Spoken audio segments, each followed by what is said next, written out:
Oh wait, I think I'm down. Down a tick. All right. Oh wait, no, scoot closer. Yeah, we're gonna. This is gonna be the whole intro. Okay. Okay. Well, welcome back to another review, and we are all freezing in this fine January. And to cut to the chase, we saw Lolita Warrior Princess.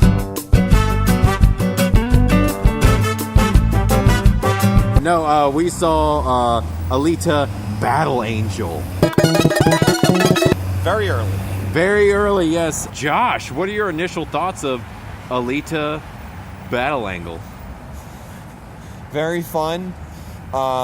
Visually, really great. Shows a lot of Robert Rodriguez's strengths, as well as a lot of the production from James Cameron. I have a few particular nitpicks about the script and certain narrative beats, but generally, yeah, fun. Robots and doing anime nonsense, which is, that's what it is. Okay, well, that was fantastic. Now, Jeff, we go to you. I'm a fan of Robert Rodriguez. It's, for the first 10 years of his career, not maybe the last 10 years of his career. Mm-hmm. I was this close to thinking it was perfect, but it just fell a little bit short, which we'll talk about. And I think my thoughts will echo Josh's thoughts, because a lot of his points are going to be my points. This is the worst movie of the year for me. I liked it, but and we're going to get into this. That first 20 minutes before the first action scene takes place, it was slow with a capital L. Well, it was, but we'll get into that. We'll get to that. I guess let's start. Yeah, but I'll give my initial thoughts. I did end up liking it, but, I did have some nitpicks and stuff like that with it. But, yeah, overall, I did like it. The acting, I think, was here and there. The main leads were good. Mahershala Ali does... he tries to do a lot with a very limited role. But he's not all there. Like, obviously, it's a weird sci-fi movie, so he's not bringing his A game. Jennifer Connelly, I was actually quite disappointed by, which is weird because I like her. The dude who played Hugo, I don't remember his name. I thought he was kind of bad. Yeah, that's what I'm trying to get at. So I got to echo Josh's sentiments. Jennifer Connelly, yes, she is a great actress, but there were some phoning parts. moments. There were some parts of the movie that required her to put a little bit more emotion in it, and that's where she failed in that role. And yeah, that Hugo guy, I don't know his name, but he was the biggest drag. I will say, because I looked it up, I cheated. Rosa Salazar played Alita. I was right on the tip of my tongue. And she was effing awesome. Yeah. I had said to Josh, I know we don't really try to talk about the movies before we review them, but I said to Josh, a lot of times when somebody plays a cyborg or a machine, they tend to go more towards the non-emotional, like that's just the natural way of acting, I guess.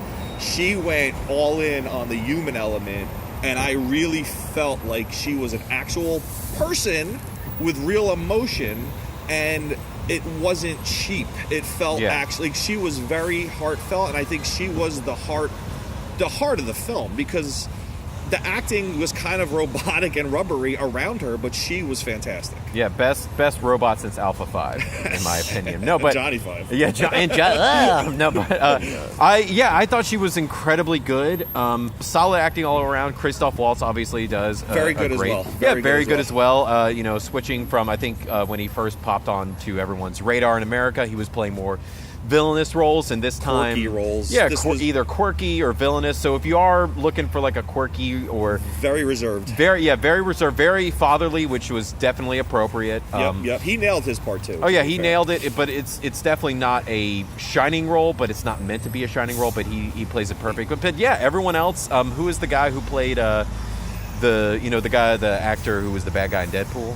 Oh, Ed Skrein. The only reason I know that is because he was on Game of Thrones. That's literally the only reason I know that. He was good too. Yeah, he was good. It was really Connolly and Hugo, But everyone else played their part, even though Skrein was kind of like the typical mustache twirling villain and everything like that. That's what he does. He's good at it. It was appropriate. It was definitely for that role. I mean, but he really eats it up. So, but yeah, I think the biggest thing that everyone wants to know is animation and special effects. So fantastic. fantastic. Yeah. Fantastic. Yeah. I mean, like, could you pick out some things that could have been a little bit better? Maybe, but there was a lot of like, ooh, there's some music going on. There was a labor of love. It's gonna get copyright strike. There's a labor of love on the screen as far as like the amount of work that went into that CGI. It was fantastic. It's very clear the reason James Cameron wanted to produce this movie for like decades was so he could make this crazy visual design, you know, inspired by the manga of a crazy futuristic dirt city with all kinds of messed up looking robots. I think the animation was fantastic, but there were some moments where, and obviously this is nitpicking, where she would like smile and it was like the typical weird like robot smile. Yeah, but I actually kind of found it endearing, like in a weird way.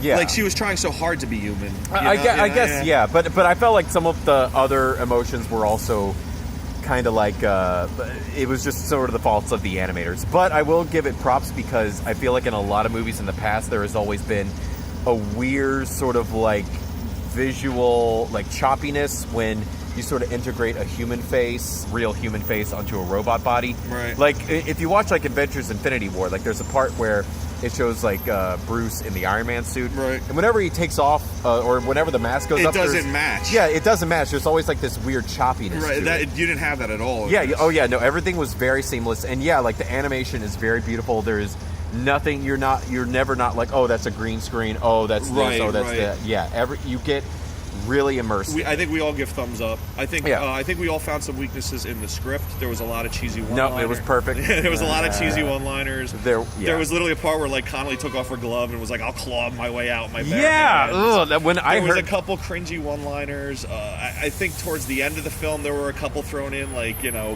when some bad guy gets defeated, like the Schwarzenegger line comes out. You know, like let off some steam. Yeah, let off Bennett. some steam, or, you know, I'll see you at the party, Richter, or one of those deals. But if only. I felt like, and there was a lot to traverse story-wise. There were like they had to get like nine mangas mixed into 1 2-hour film. See, I know nothing. I know nothing about Lolita. I know very little, but I will tell you this: I believe they covered almost all of it, or tried to in one movie. That's insane. Okay, because that. So there's a lot of whoa, where'd you go, Josh? There's a lot of story beats. Really? There's a lot of density to what's going on, so there's not a lot of time to drag. The movie moves pretty quickly. Well, again, the thing, and this is, you guys are going to hate me, but I'm going to compare this to Holmes and Watson. The first 20 minutes were so slow to me. Like, to me, it took forever for the plot to actually get moving. Like, whenever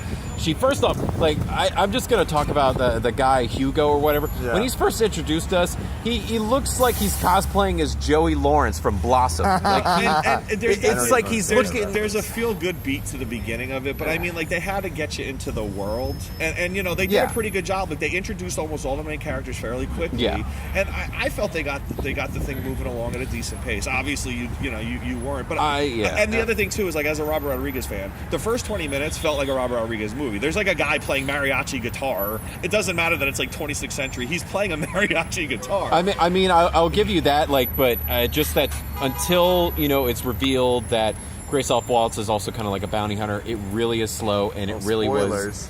Yeah, I mean, whatever. We've spoiled some. But it was Did just. Did you see our glass review, John? Yeah, really. It was very. Yeah, the first 20 minutes were very schmaltzy and everything like that. But it was good, you know, world building and everything like that. But I felt that some of the parts in the beginning could have been cut and saved for later in the movie. Maybe. Yeah. I mean, I will say this: like, Robert Rodriguez is infamously known for cheap movies. And I thought certainly showed. I personally thought the last 10 years of his career were, like, disappointing, to say the least. Yeah. The fact that he had this budget and made such a well-shot film, like, this thing must have been storyboarded for 20 years. Yeah. Like, I don't feel like a single shot. And before I forget, we saw this in 3D, and I highly recommend. Oh, yeah. Because this was clearly built for 3D. Oh, yeah, this is definitely a really great 3D. We saw it not only in 3D, but Dolby Digital. Dolby Cinema. Yeah, we had, like, the rumble seats and everything. So you definitely feel immersed not only with the 3D, but the rumble seats, as well as, you know, the amazing visuals. But the visuals are... 3D is part of the core. It was not tacked on. Oh, yeah. So definitely see it in 3D. it was nice to see Robert Rodriguez with a budget doing what he wants to do. Yeah. Well, I think my other problem with the first 20 minutes, I'm really going to focus on this, because everything else past that was great. But it was also filmed very flat in the first 20 minutes. There were some great camera angles that were used and everything like that, but when it came to, like, actually seeing the characters and some of, like, the back and forth dialogue, it was just very flat. I think that was on purpose until she kind of became, I think that was... But again, that might turn some viewers off. But I feel like... when they see, like, the flat. It's the whole Wizard of Oz. Like, it's black and white, and then when she starts to, when Dorothy lands, it's all color. Yeah, when she starts Alita's life is pretty boring, and then when things turn... then she becomes like when she becomes the badass battle angel, so to speak. Then the camera movements get better, the colors get better, the 3D ramps up. Yeah. So there's like a natural progression. Okay, I guess I see your point there. What about you, Josh? What do you say about directing? I'm standing out because my butt is numb. But why? It's 80 degrees out here. Yeah, we're all sweating. So the visuals are the high mark of the film, but the script being a little weak. I could have taken that, but I think just in terms of the narrative beats, there were a couple of redundancies towards the third act. Like, there was stuff that just piled on, clearly because they pulled a lot from the manga. And I've never read the manga. I know nothing about the manga as an adaptation. You feel like they were giving lip service, like they had they had to fill... Well, it's not just the fan service kind of thing. Not the fan service, but it's just the fact that they had to fill in so much. What clearly was like multiple books worth of stuff. Yeah, it was dense, and that's kind of. But to me that it worked. I mean, there was it is a lot of information to process. But me, as someone that knows nothing about it, it was way better. I mean, as a movie, it worked. Yeah. And I will say this, and I didn't talk too much. There was like one convenient moment where a character was like in a spot, and I guess she was sent there, so it made sense after the fact. Because I'm like, why is she there? Like, I didn't lean over to you much, but as the film is drawing to a close, they're like kind of building up to something. Yeah. And I turned to you and I said, I actually hope they just end the film here. And they did. I know. Robert Rodriguez was in the booth, and he was like, pull the curtain, pull the curtain. And I can honestly say it's the first time I might have been left like with the blue balls movie syndrome, but I like the fact that they did that. No, it's good. Yeah, like it didn't technically finish the entire arc.